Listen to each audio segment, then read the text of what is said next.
and the ancestors are looking out for us. God Hayes is exposing them, man.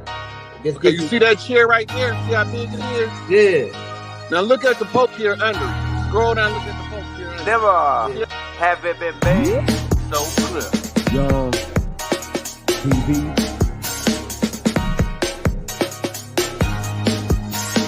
Young. We running the game right now.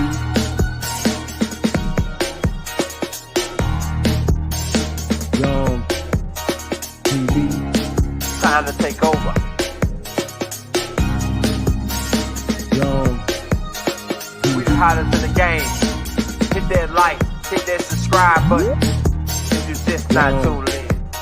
TV. Share, like on your Instagram, Facebook. Young TV. If you tuned in,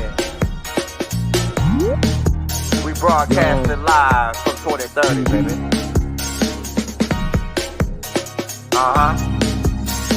Young TV.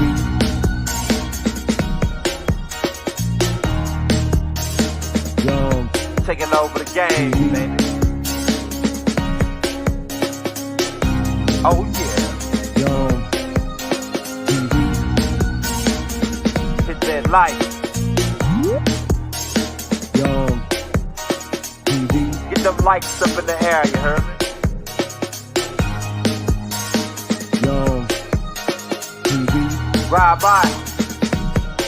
Hotel Islam. Young TV. Assalamu alaikum. Flown letter. Young Peace. TV. So this is the 10-10 mirror flip on a 420 late night red eye flight on the 747 on the LAX on the turnaround. So that I'm giving people a chance to get in here. Got a couple things I want to go over. So how y'all doing? I'm trying to get the people a chance to come in. We got some stuff to talk about today. I've been on sabbatical after we went to Florida, and I just been transmuting energy and listening for the universe to talk to me. So today, I was told to get up.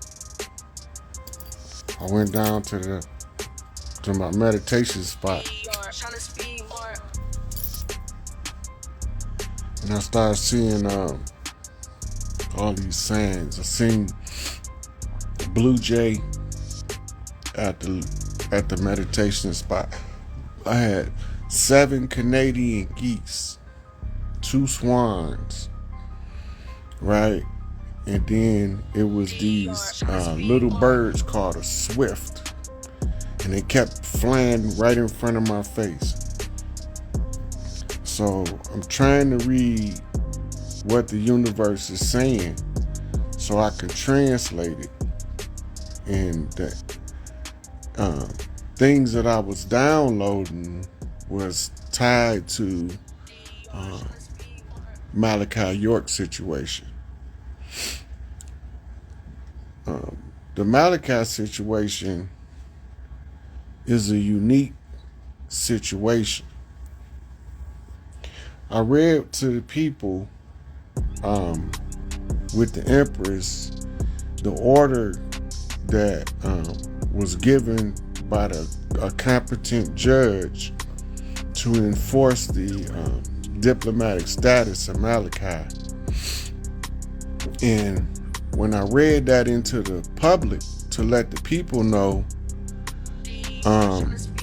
what's going on, I was watching the Nuwabians, the Sabians, the old Ansars, how they moving. And the infiltration of black devils, as Dr. York called them, is so organized And Malachi not in there for what they say he in there for. He in there because of flat out betrayal. And so while I'm watching, I'm seeing how everything is unfolding. I keep telling people it's not about money. Money not the issue. We're getting any other chiefs that's been held in captivity out. The only remedy is sovereign jurisdiction, not nationality. A sovereign overrides nationality. A sovereign dictate to nations what they gonna do. So it's not about nationality, it's about sovereign jurisdiction. It's about organizing we the people to understand what's taking place across tribes on the land in the face of the common enemy.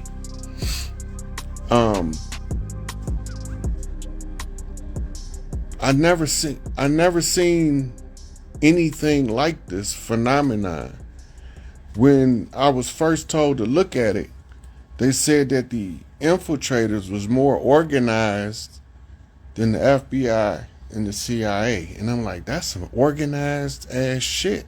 So as we make our steps to regain our sovereign jurisdiction and our tribal right to govern this land, this is an ongoing process.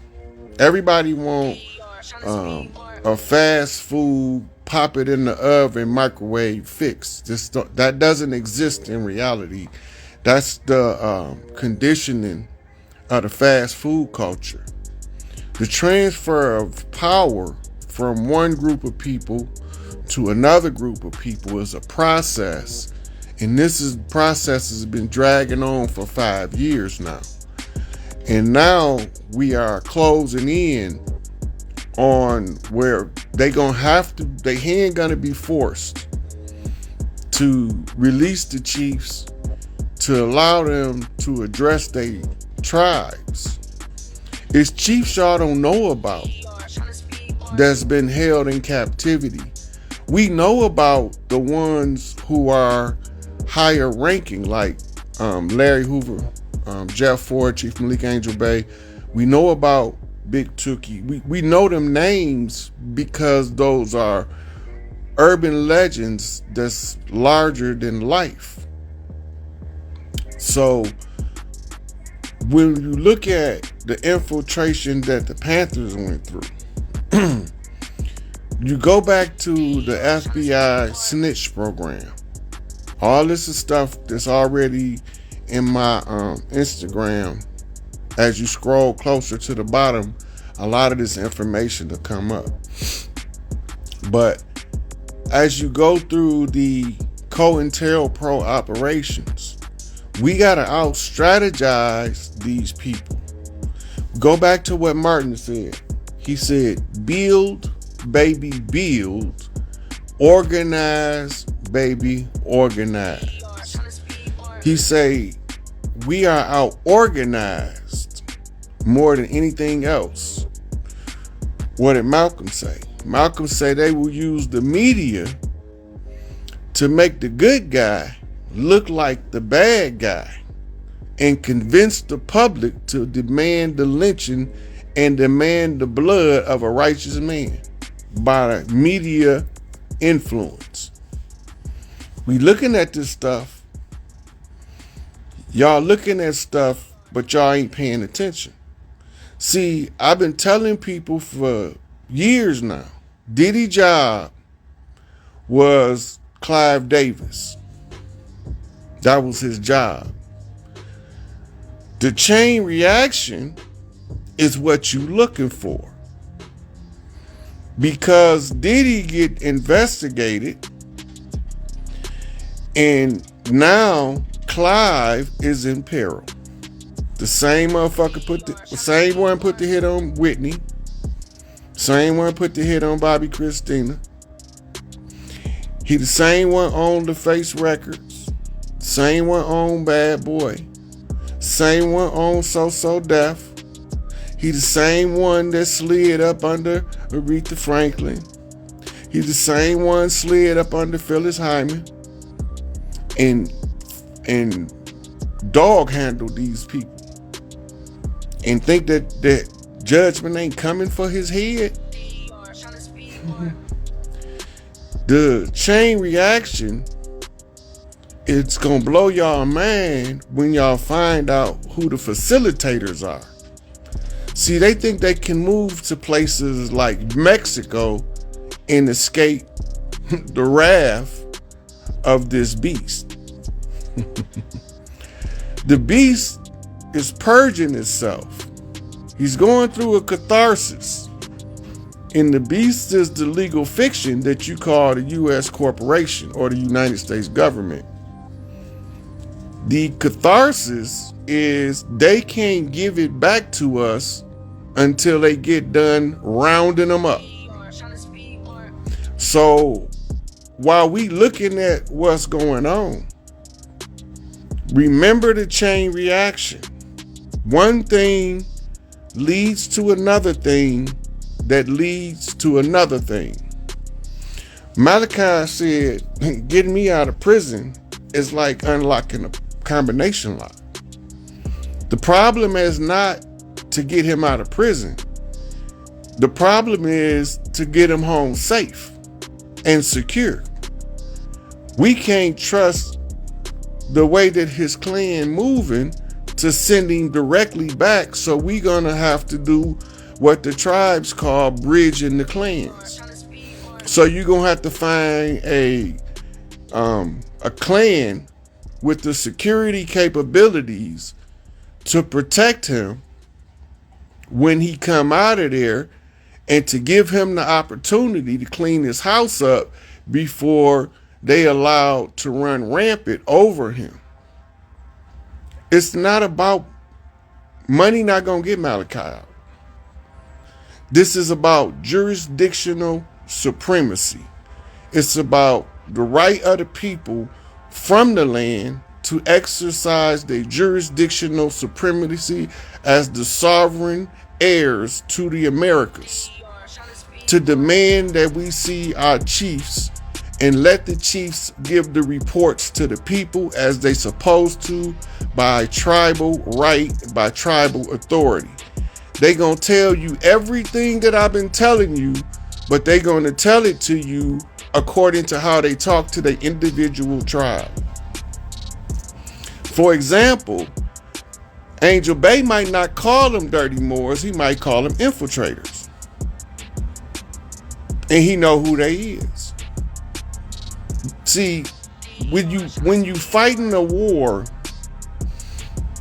you have to know the different strategies that you face with.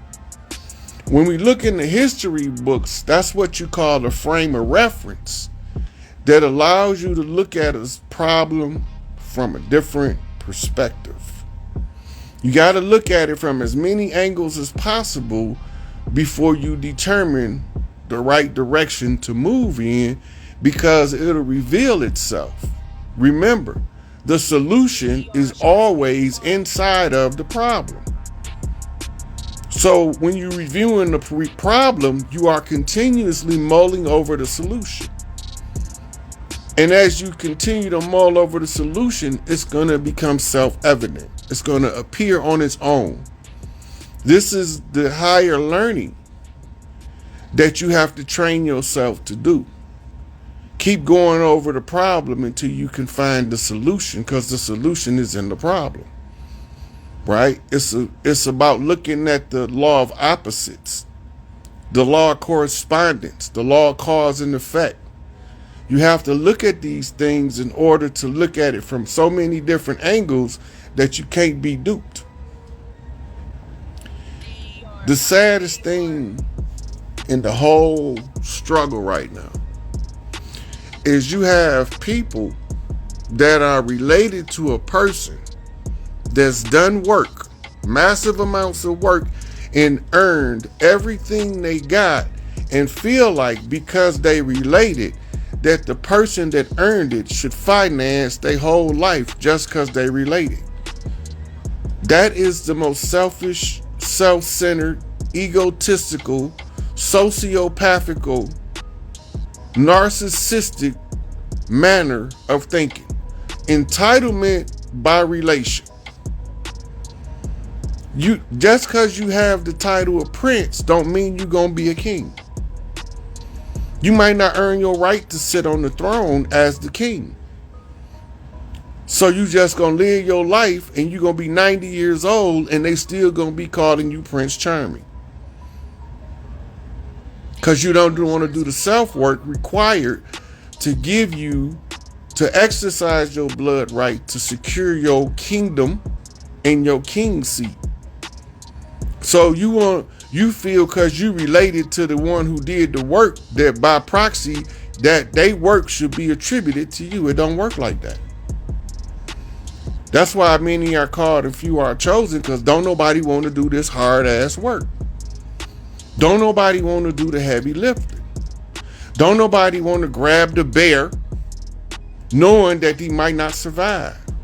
They all want to play it safe. They want to fly under the radar. They don't want to ruffle no feathers. They don't want to step on no toes. What happened? They end up with a brown nose. They end up being subjugated. They end up being a willing participant in their own subjugation and oppression. You can't break nobody like that free. The only person you can help get free is the one who value freedom more than they value servitude and bondage. But the ones who want to go along to get along, they make it hard for the ones that's putting in the work to get us all to the place where we can be able to be rightfully compensated for the work that we do. All this knowledge I be giving y'all, I was already paid for. I keep telling people, my sister and brother paid for it. That's why I give it away for free. Right? Why I don't do arguments and debates? Because what's the first thing that somebody say in a debate? What's your source? What's your source? So now I'm arguing somebody else's opinion as if it's fact. So I'm going to use somebody else's opinion to validate my perception. They're not more valid to me than I am to me. Look, look at the literacy rate for the last 200 years around the world. Then look at who was allowed to learn before the advent of the slave system that accidentally gave more people knowledge than ever before, trying to keep them oppressed. You reverse educate them to make them put themselves in bondage. But the literacy rate in the 1800s, who is these people that's writing this paperwork? They all in secret societies, because the only people that was learning to read and write was the ones who was a member of a brotherhood, of a guild. Reading and writing is not commonplace in the historical narrative as people would like to believe. The majority of people could not read or write. So when you have slaves writing these narratives in perfect King's English, Queen's English, or whoever the hell English it is, who taught them how to read? I thought it was punishment by death if you caught one of us reading and writing, but you got these people writing these slave narratives. They writing receipts for ships, right? Who is writing these receipts? They was in a brotherhood. All of them is part of a secret society agenda, right?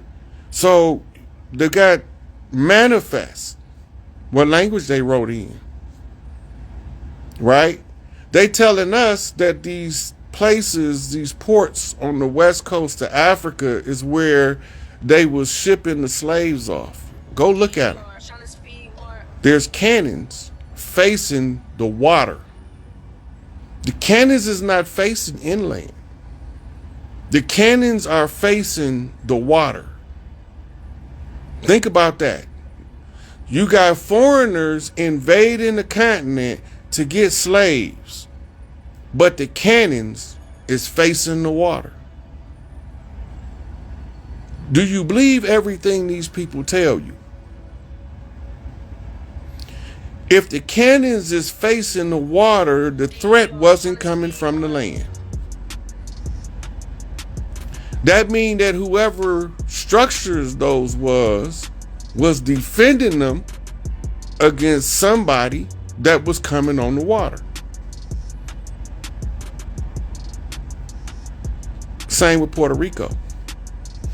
Puerto Rico, Pirates of the Caribbean, was the storehouse of conquistadors' wealth. As they pillaged the lands north and south, they stored their wealth under what they call the Code of Thieves, where you allowed to establish a safe haven for criminals under the Code of Thieves. Most of us don't know that it was really something called a Code of Thieves. And these were the blueprints for the money magic. Because they tell us there's no honor among thieves, but they follow a strict set of rules. They follow guidelines in order that one thief don't steal another thief's proceeds, right? Why are they thieves in the first place? Because they want what somebody else got without putting in the work. This is where we at. This is what we facing right now. We facing a group of infiltrators who want what another man worked for, willing to kill him for it, rather than let him retire on the fruits of his own labor. And now, here I am. I'm one of Larry boys. I'm coming from Hoover. My chief, Larry Hoover, is sitting in the same place as Dr. Malachi, the Nuwabian chief. Right? The same place my kindred chief, Chief Malik Angel Bay, who is the chief from my hometown from the other side of the family tree. He out the red. It's in the same place as Malachi. Right? Another chief sit here and watch this farce of a trial. Imam Abu Jamal Al-Amin. Y'all know him in the history books as H. Rap Brown. Same place.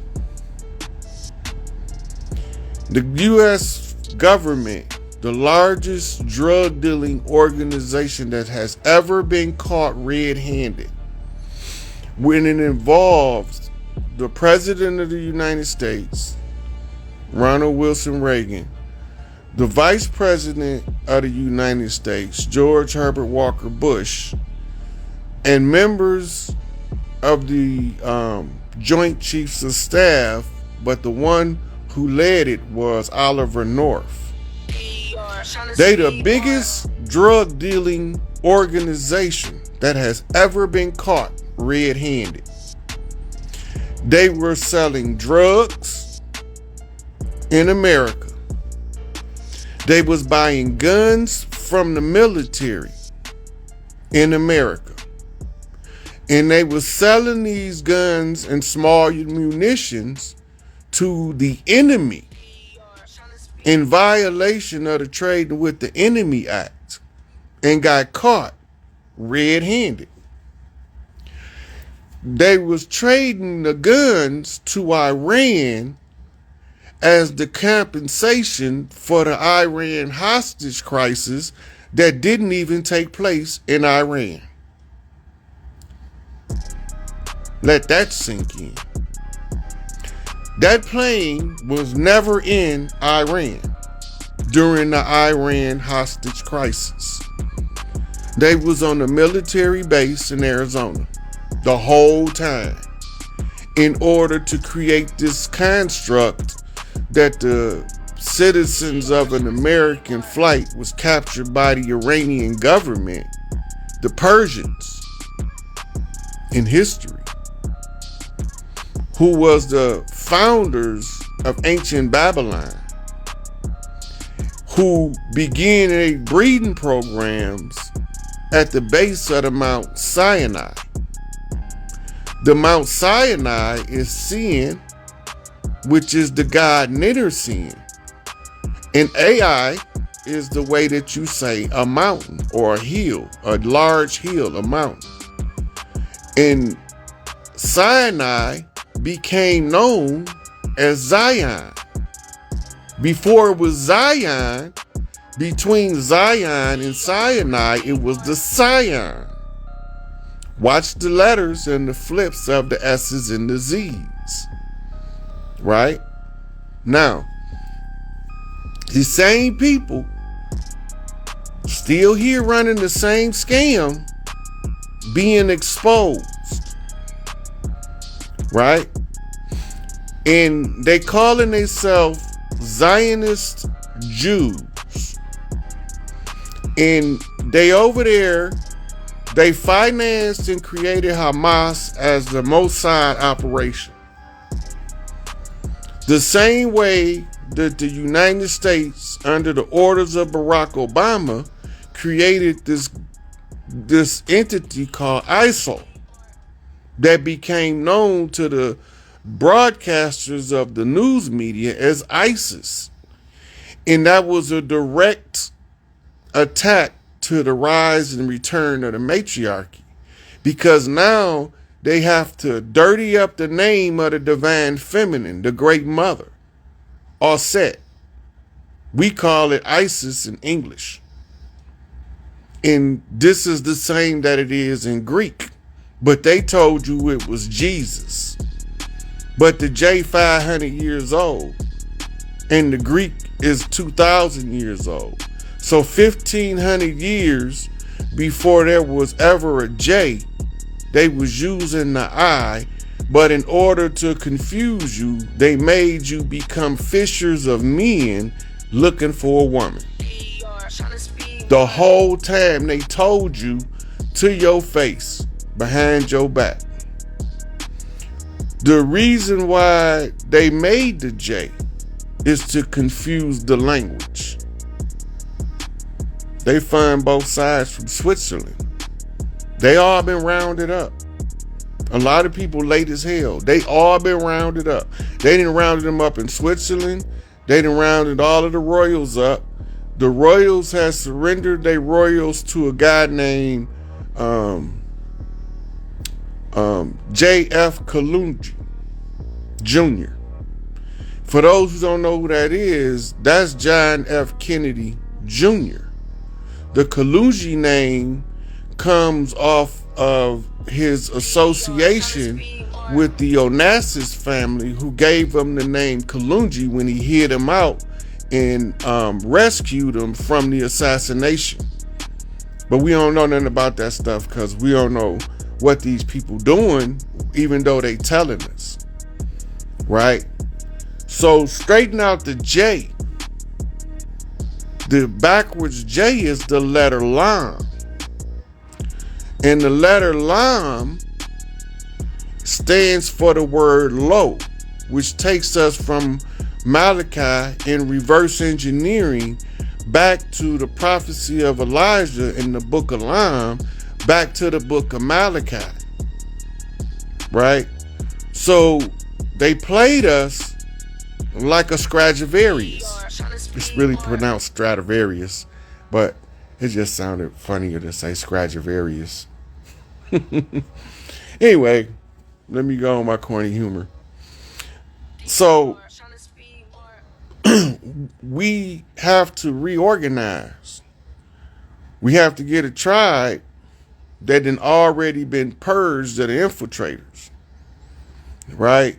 And this tribe got to be able to secure high-level dignitaries. I got a tribe in mind, right? But That's a St. Louis knock, right? Red House, a flag maker. So when we look at these circumstances, when we looking at trying to help somebody, you can't help a person when the help is going to put them in the worst circumstance, situation, or condition than they currently in, right? You have to find a way. If you're going to be helpful, help all of the way. Don't just help some of the way. Don't tell me you're going to help me and then leave me stranded. If you're going to help me the whole way through. But most people can't endure to the end, and that's why those who endure to the end receive the crown of life, because this is not for the weak at heart. This is some heart-wrenching information to review when you can't send a man home because you got people in his family that wish ill on him because they feel like they entitled to what he built up with his empire, how he built his community. They want him to disregard who he chose to give his stuff to and give it to them because they related. It's hot. This is as bad as finding out that the goddamn white man ain't white. All this time we thought we was fighting pale faces and the white man ain't even white.